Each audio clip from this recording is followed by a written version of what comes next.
What's going on, guys? And today I'm going to do my official picks for all of the awards at the end of the NBA season. I know I did a video like this pretty recently, however I didn't know the exact ballot formation, and I have a better understanding of it. I might not have the perfect understanding, but this is who I'm picking for all the awards and the all NBA teams, and this is my finalized view on it. So here we go. First things first, MVP. Obviously, I'm picking Steph Curry after having one of the greatest offensive seasons of all time, breaking the amount of threes he made in a season by over 120, I believe, if not very close to that. While averaging, I believe, about 30.1 points and something like 7 assists, while leading the league in steals, making the 50-49 club is absolutely amazing.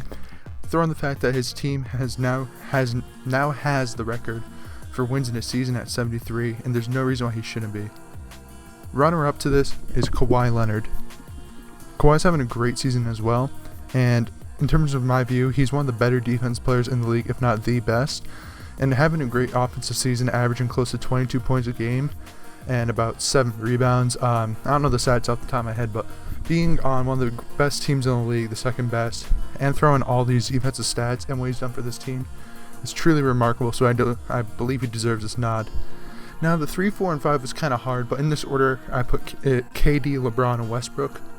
KD and Westbrook are up there because both of them have had great individual seasons, with KD being an amazing scorer, and even though he kind of had a down season last year due to some injuries, he's bounced back pretty well.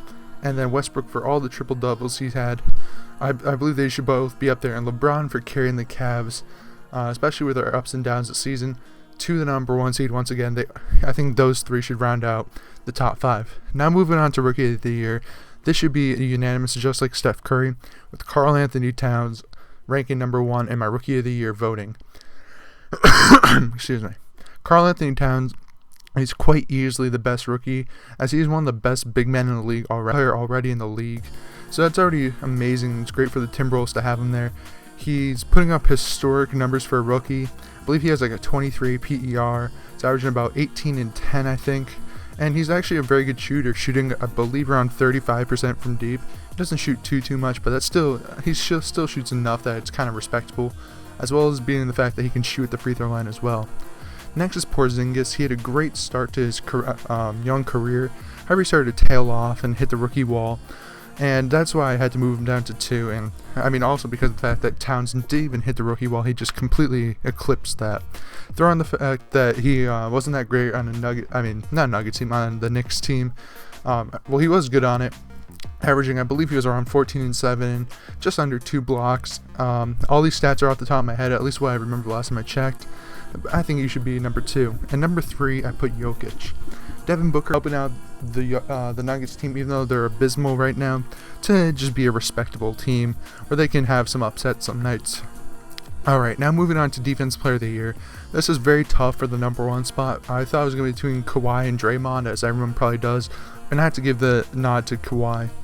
Honestly, Kawhi is probably the best defensive player in the league.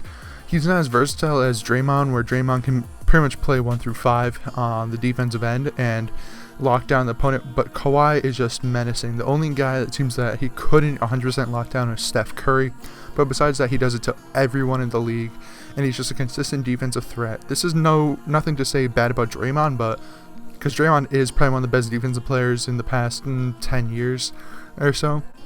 So you gotta have to give him credit as well. And number 3 for my defense, and he can do almost anything down there. Moving on to Coach of the Year. This has to go to the Golden State to vote for them, so that might divvy up the votes. However, just give it to Kerr. Can't give an interim coach the wins because maybe he only might be there for 1 or 2 games, but the fact that he was there for almost 40, I believe, I think after 10 or 15 games, the NBA should actually give those wins and losses to the interim head coach, because the fact that he's actually coaching the games. Kerr, however, should get this, as Kerr was always there in practice. It's just that he couldn't handle the game, so that's why he didn't coach the first 40 games. But regardless, I still think that Walton should win, or not win, but he should still get the wins. Alright, moving on to number 2, I have to put Popovich right here, leading the Spurs to their best regular season ever and just being an absolute mastermind on the coaching side. round out the top 3. This is very close, and I had to put either Stotts or Clifford there. Brad Stevens is right around this mark too, but I think last second I have to put in Terry Stotts, just because of the fact before the season I thought the Blazers were a fringe playoff team on the outside. I know I made some incorrect predictions, but that was one of the ones I was really shaky, and I couldn't really decide either way, because I thought, yeah, they lost 4 starters, however, they can make up with it with the new guys that got in. But I mean, Stotts really impressed me and the rest of the league by bringing a team that most likely should have won around 30 wins all the way up to the high 40s, I believe. I'm going to check what it actually is right around now. However, Clifford also had a great season where he coached the Hornets to a 48-34 record, I believe. Both deserve some recognition, and also throwing in Brad Stevens for his great job on the Celtics, bringing them to another 48-34 record. Alright, next up for 6th Man of the Year. I mentioned this guy in my previous video for 6th Man of the Year.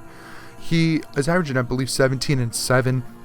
Sure, he's played enough games. Well, the thing is, Iguodala only played 1 or 2 more games than him, and he seems to be the front runner right now. I would just vote for him just because of the fact of the stats he's putting up, and he's the only guy really on the Pelicans who can play, even though he's injured.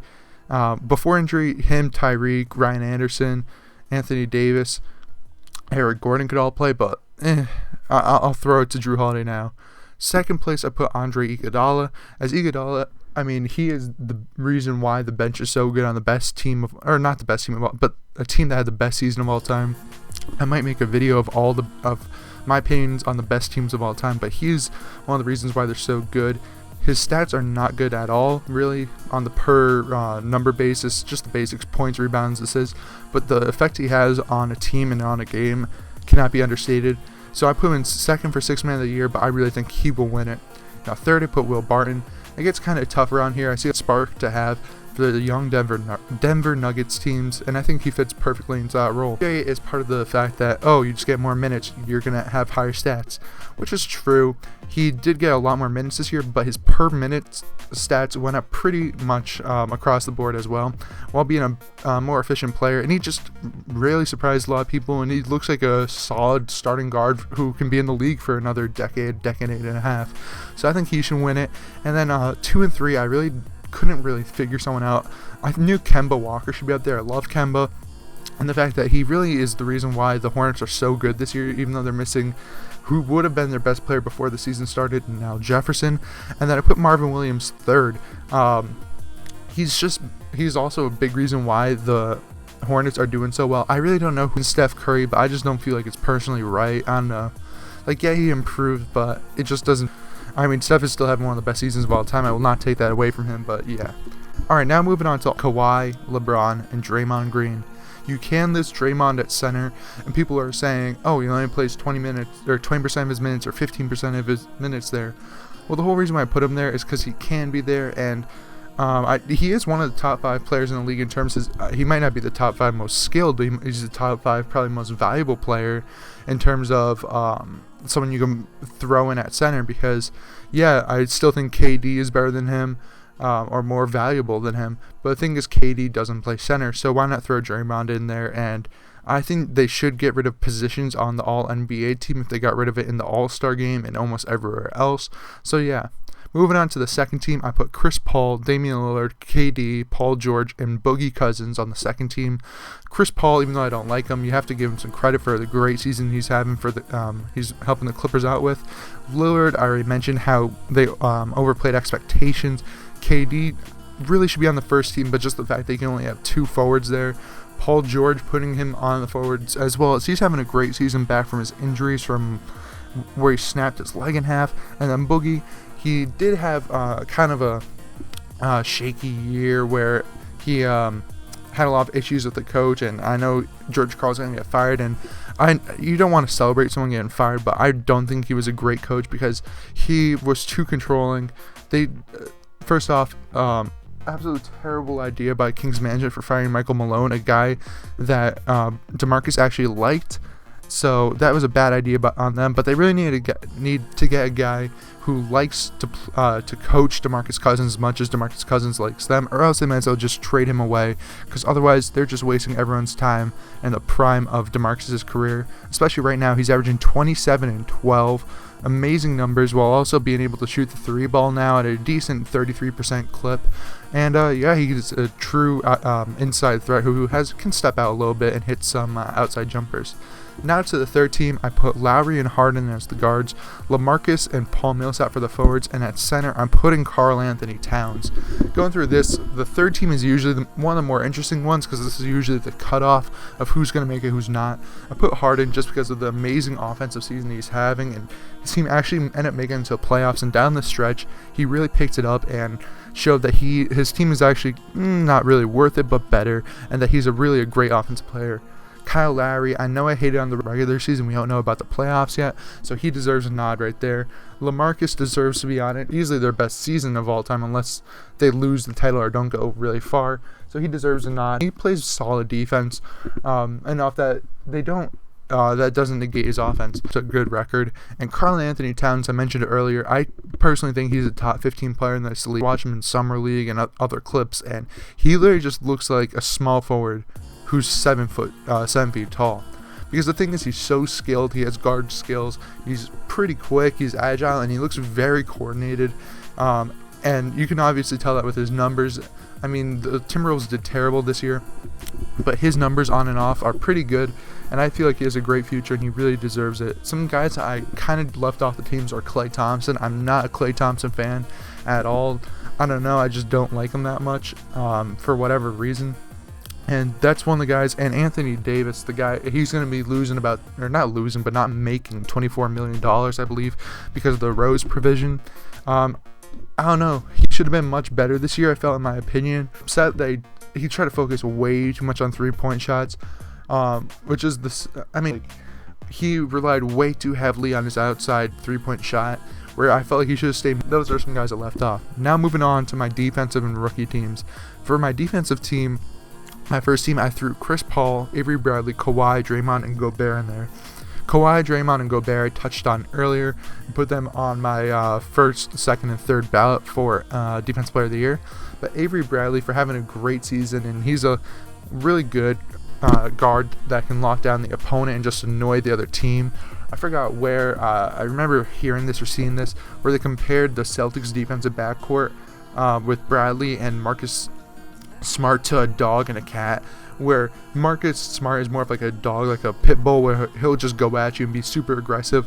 And then there's Avery Bradley, who's like a cat out there, who's just very sneaky and sly. I hate myself for saying this while I'm saying it. And he just kind of take the ball away from you and be very quick and agile in the process. So I think he deserves this little excerpt right there and a nod on the first team. And then Chris Paul, I already mentioned I don't like him that much, but he is having a great defensive season, and he deserves a nod here. Now for the all-defensive second team, this is when I started to not reach, but I had issues thinking of some guys. So I put, at the guard slots, I put Tony Allen and Jimmy Butler. Both guys are really great defenders. Tony Allen is one of the best defensive players who was not a star ever since about 2008. And then Jimmy Butler, even though the Bulls had a really terrible season, not even making the playoffs, I feel like he does. Millsap and Duncan there. Millsap because he's averaging great numbers for his on the defensive side of the ball. I'm going to look it up right now, and about like a block and a half. But this year he is averaging right around and stats as well in terms of his on and off, where he's his defensive rating is a 96. Deserves some recognition. And Tim Duncan, just because of the fact that he's old, unathletic, and can't do too much now, but he can just lock down the middle and prevent some rebounds to go into the other team and stop some easy baskets. Now moving on over to the center position, I threw in Hassan Whiteside. A lot of people are kind of iffy on Whiteside, where they think he chases blocks too much, which is kind of true. However, the fact that he put up almost 4 blocks a game, or blocked almost 4 shots a game, is incredible. And he's a great defensive rebounder, and I feel like he deserves some recognition, as there is some aspect to defense where you are afraid of going into the lane. I remember this was very prevalent with Serge Ibaka a couple years ago, where guys were just afraid that they would just get the ball swatted out of bounds. This is the same with DeAndre Jordan. And DeAndre's another guy who I kind of snubbed. Reason to give him a defensive nod for that. All right, moving on to the all-rookie teams. For the rookie, Towns, Porzingis, and Jokic already touched on. Then for Booker and Russell, doing a lot better than I thought he would, especially as a rookie. I felt like he would get to this point maybe 2 or 3 years into his career, so he's above schedule, and he's having a great season. Kind of hitting a rookie wall right around now, even though the season just ended. So yeah, moving on to D'Angelo Russell. I know a lot of people are hating on him for technically snitching on Nick Young, but I mean, Nick Young's the one who cheated on his wife, or supposedly cheated on his fiance. So yeah, don't even hate on him too much. But he's having a really good offensive season, I feel like, especially as a rookie. And everything that he does, I feel like could check a box as you want from a rookie. But I guarantee if Kobe wasn't on the team, he would have had a much better season, as he'd be able to be more free-flowing and do what he does best and just create his own plays. All right, now moving on to the rookie second team. This got a little bit tough as well, but for the second team, I put it as Emmanuel Mudiay, Justice Winslow, Jahlil Okafor, Myles Turner, and Willie Cauley-Stein. For Mudiay, he's a really good guard, at least for a rookie, and yeah, that's about it. I don't know too much about him, but I feel like he's had a good enough season to get a second team nod. For Justice Winslow, he's not a great scorer, but he does all the little things for the Heat, which is really underrated, and he helped them to, I believe, 48 wins, which I believe, was it 3 or 4 teams had 48 wins this year in the East, which is incredible. But yeah, he deserves some recognition as well, as he's had a pretty good season. Jahlil Okafor, even though he's been out for a while with a torn meniscus, he had a great offense, and I'm going to check that up. Even though he is an absolute, I'd even say a negative on the boards, negative, but just almost not worth anything. Yeah, he averaged 17 points and 7 rebounds. I saw this thing, he was one of the only players of all time as a rookie to average 15 points on 15, but it was a pretty small list. Now moving on down to Myles Turner. He hasn't been that effective recently, as he is kind of up and down a lot. However, he deserves some recognition as well, as he is a really, really good young power forward or center in the league. He can stretch the floor a little bit, but he's a really good rim protector. He's pretty mobile, and he's an alright scorer. Now finally, with Willie Cauley-Stein, a lot of people might not like this, but I personally think Cauley-Stein can be very good in this league just because how athletic and long and how fluid he is. I noticed this, I always mention this when I talk about Willie Cauley-Stein, but if you go back to when Kentucky played Notre Dame, and I believe it was the last play when they were in the championship, not championship, but like in a big game in the March Madness. Yeah, if you go back to it, he ran down the court right next to Jerry and Graham. They take a 3, but out of nowhere, Willie Cauley-Stein was so athletic, and he pretty much has guard defensive skills, if not like a forward, or small forward. He was able to block his 3, and I mean, he still has that in the league currently. He doesn't get too many minutes, but if you put it at a per 36-minute basis, he's averaging about 12 points, 9 rebounds, and 2 blocks. Great numbers for a rookie, and he's just a very effective shooter. He's going to be one of those guys who's going to be around for a long time. Just a dump off and garbage man center. I like him a lot, and that rounds out my rookie second team. Now for Executive of the Year, in this order, Neil O'Shea, R.C. Buford, and Sam Hinkie. Just to mess with you a little bit. The first 2, I put them in the order for sure, and I feel like those are the 2 most deserving, and Sam Hinkie just to say fuck you to the league. Neil O'Shea, in my opinion, he recovered great from having 4 starters and another guy who would start most teams in Aaron Flalo leaving town. Can start for a while, and so can Aminu. I mean, of course, I'd rather have a more quality small forward. However, Aminu is a really effective young forward to have, especially on the defensive end. So I think he did very well for the team. R.C. Buford of the San Antonio Spurs, just because of the fact that he was not smart enough. I mean, well, yeah, of course he's smart, but he was crafty enough, and that's a better adjective, to free up the space to get Lamarcus Aldridge to fit onto the team is absolutely amazing and should be recognized as well. And then Sam Hinkie from the Philadelphia 76ers say fuck you to the league, because everyone is hating on Sam Hinkie. I just hear a lot of stuff about anything he did. I wanted to do a full video on this, but I just got like upset by it. I might mention it in another video, but I remember people were complaining about his letter being too sophisticated, and then I forgot where I listened to, but there's a podcast I listened to, and they're like, oh, we're hating on someone for actually being sophisticated and trying to sound intelligent. So it just says how much people love to hate on the low teams at the low points. So anyways, guys, this is my all NBA teams, my all defensive teams, rookie teams, and my award winners. I'm going to make this a text, or I'm going to put this in the description somehow.